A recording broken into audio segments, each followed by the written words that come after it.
In this quick guide, we'll cover the essentials to avoid fines and save money while driving and cycling around Palma. These are the 3 mistakes tourists should avoid. Entering the ACIRE zones.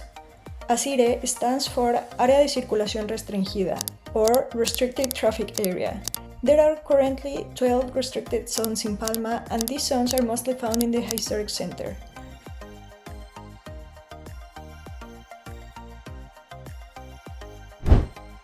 Only authorized vehicles, such as residents, delivery services, or registered drivers, can enter these areas. Camera monitors entry point, and if you drive into an ACIRE zone without permission, you may receive a fine automatically. If you're renting a car, check with your rental company or accommodation to see if you are allowed to access before entering these zones. Hora parking.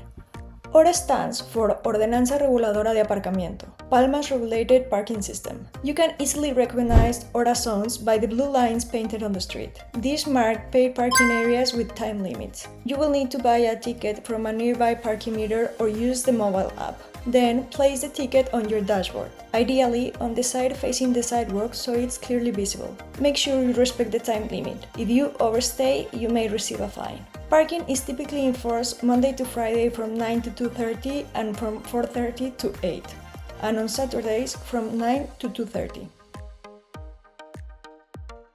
In addition to blue lines, you will also see yellow lines, which indicate that parking is strictly prohibited. Cars parked illegally can be fined or even towed, especially in busy areas or near intersections.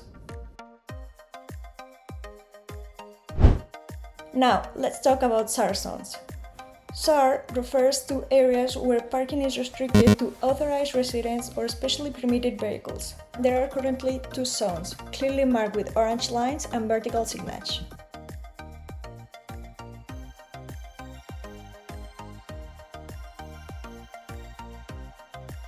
And finally, the safest option, white lines. Parking spaces marked with white lines are generally free and unrestricted. However, they are less common, and you may need to park farther from the city center and walk a bit to reach your destination.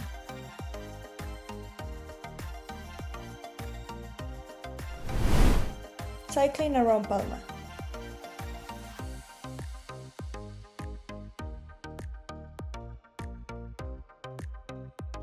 Palma has an excellent network of bike lanes, making it easy and enjoyable to get around on 2 wheels. However, bike theft can happen, especially in busy or tourist areas. Always lock your bike securely, even if you're only leaving it for a few minutes. Make sure you lock your frame to a fixed object or assign parkings whenever possible. Taking a few simple precautions can save you from losing your bike and losing money. Driving and cycling around Palma can be a great way to explore, but understanding local rules will save you time, money, and stress. So, stay alert, follow the signs, and enjoy Palma.